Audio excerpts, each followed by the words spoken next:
Hello, today I'm going to teach you how to overcome those intrusive thoughts and that overthinking that sometimes happens. We've all got voices in our head, I feel. If not voices, then maybe for you they seem as if they're just thoughts. For me, mine are voices definitely in my head. And I think the first place we go wrong is in thinking that that is you telling yourself the truth or showing what you think of yourself by those thoughts. And I'm glad to say that is not correct. What we've got there is it is you, of course. There's only you in your head. And that is a good thing because it means that you are able to control what's in your head. However, it's not the truth because it's not all of you. All of those different thoughts and voices are, yes, they're parts of you, but they don't make up the whole of you. Tara Moore, who is a coach for women and the author of Playing Big, she calls them our inner critics. And they are definitely our inner critics. And I'm going to read out to you now how you know. How do you know it's not the truth? How do you know it is one of your inner critics? So this is how you can tell. The voice is always negative, never speaking joy or praise. It's also the voice of persistent doubt and disbelief. And I want you to pay attention here that doubt is not the same as caution and discernment. I'm sure you can tell the difference. Doubt is useless. Caution and discernment are, when twinned together, caution and discernment are very useful for us. It's those that keep us safe. It speaks harshly in a way that you would never speak to anyone else. Well, I hope. You'll notice impatience and intolerance in the tone of those thoughts or that voice. It invades your thinking rather than seeming to speak your thoughts. What about that? Can you notice that it somehow just takes over? And it rocks up when you didn't even ask for an opinion. It's not as if there's such a difference, isn't there? It's not as if you thought to yourself, oh, I wonder if I can do this. Oh, no, I can't. It will have come into your head as soon as you think of doing the thing. So you've not been looking for an answer. The inner critic repeats itself like a broken record. You recognize the same accusations, the same criticisms. And then it attacks us for having the thoughts it's just put in your mind. So it says you can't do that, you won't be able to do that, and then tells you you're useless for not even trying. It may sound like someone who did criticise you in life, your mother or a teacher or your father. It may even sound like your own voice, but this is still one of your inner critics. It is not the whole of you. What's interesting about this technique is that it's been used since the 4th century. So that is the 300s. It's, goodness, I can't do the maths of that. It's a long, long time ago. And at that time, it was called talkback. And I know how this can work. I know how the next thing I'm going to tell you, I can tell you afterwards why this is true. So we now believe that when you talk back to your overthinking or your critical thoughts, that it creates a new pathway. And how that works is we have territories in the brain that are for different things. Each territory is for different things. And if we don't practice those different things for a while, the territories around that area that you've not practiced for a while will take over. It's like it's got a rule of waste not, want not. So it will take over. And so if you are practicing the right way of responding to your thoughts, and I'll show you what that right way is later on. If you are practicing that, then you will hold on to that positive territory. So it's giving you relief now, because the right way of responding will stop those thoughts, and it's giving you improvements in the future, because the more you do it, the deeper that pathway will become, and the bigger that territory can become. So by developing a new pathway, you're taking back that territory. Does that make sense to you? That can you feel that sometimes the only thing in your head is negative? And that's why. What I've just explained, I hope I've explained it in a way you can understand.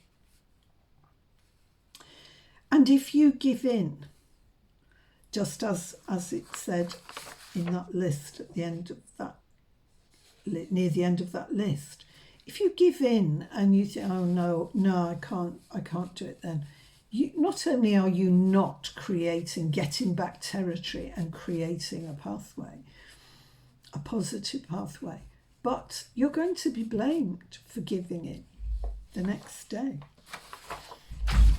So how do we do this?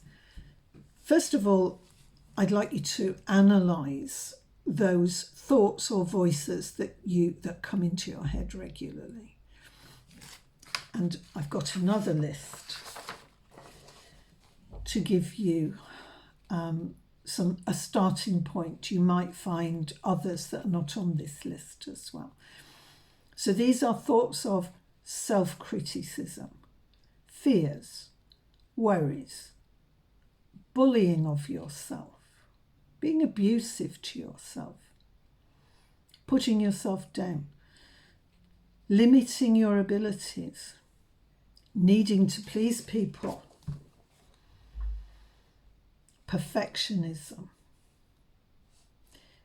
a negative prognosis, poor self-identity, tricking you into the wrong action. That's a sneaky one, isn't it? Shaming, bossy, those thoughts that are quite bossy, defeatist, hurtful. There might be anger, unloving, definitely unloving, and there could be more.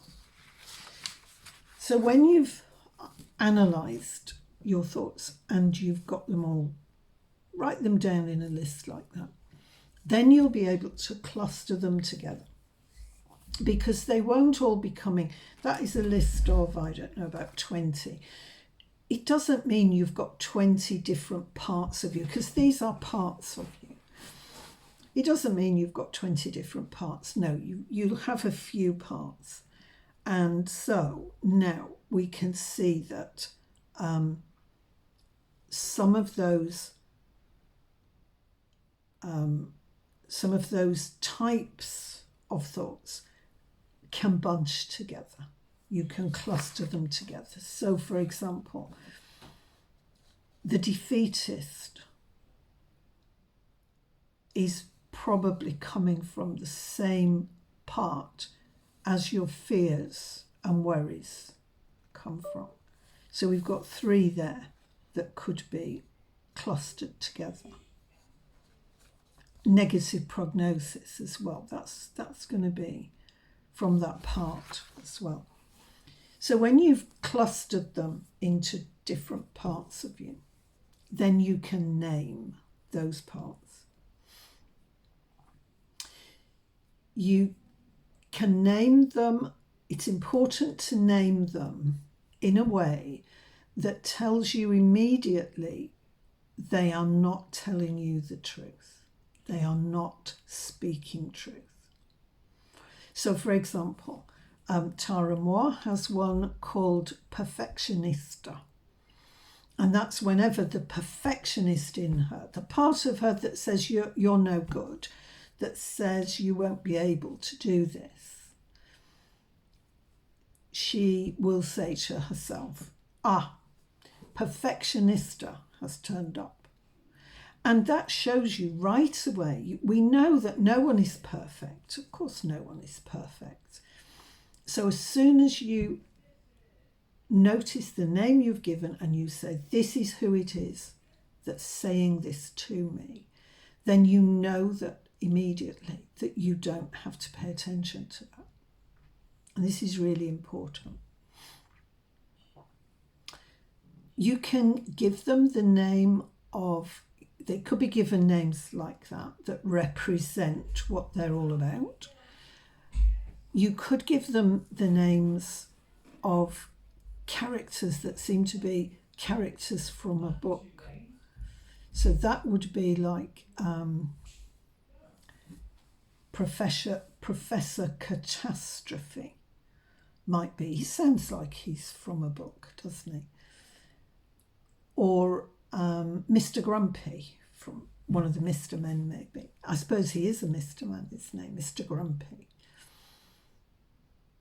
And when you've given them those names, as well as the name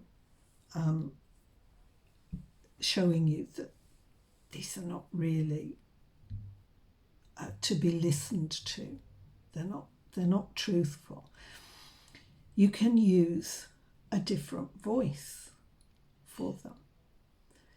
So, some ridiculous voice. Maybe a voice that speaks really fast. One of them speaks really, really fast. Maybe if you're not too old and you know the voice of the chipmunks, that chipmunk voice. You could also put some silly music behind the voice. All the time, everything you're doing is cutting this thought or voice down to size. You can remove them from the context that they've turned up in. So Miss Grumpy, you could send her back to bed to waken up, to get some more sleep and waken up in a better mood. Professor Catastrophe, you could shut him in the cupboard. There's a lot that you can do that's fun. This is the fun part of it. And then it's time to talk back. You always talk kindly.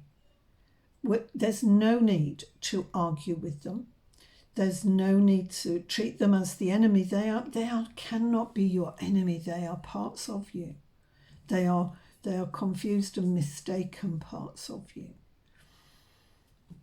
And so we must speak kindly. If you do attack them, if you say, oh, just shut up, that can create other problems, self-esteem problems, because you're saying shut up to a part of you. So we're going to speak kindly, and all we need to do, we don't need to convince that voice or that critic that they are wrong. We don't need to have them think the way we want to think. Not at all. All we need from that voice or that thought is for it to stop.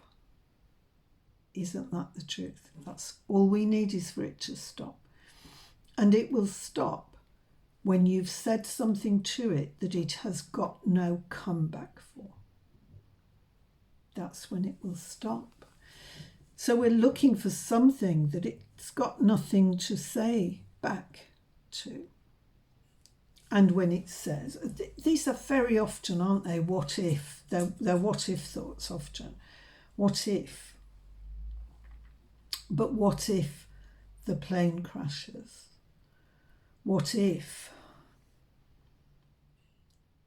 you can't get home?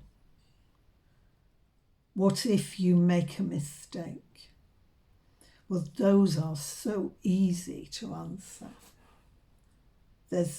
You could give various answers, but there's one that just stops it dead. What if the plane doesn't crash? What if I don't make a mistake?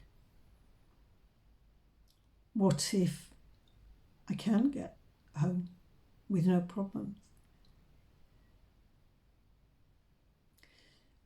Other things you can respond with are similarly very gentle, like, well, maybe I can. Perhaps I can. Another way of responding is to say, thank you very much for your care of me, but I won't be needing that advice today.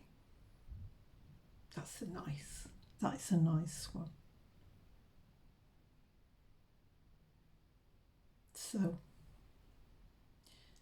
as with all of these techniques, once you know how to use them, this one will need a little bit of your time to do that analysing and clustering and naming and thinking of ideas of what you could do with them, sending them back to bed and so on. Once you know how to use it, then practice. Use it on everything. Use it on every thought that is not full of joy. That way you will become confident that you have taken control of managing your mind and your mood.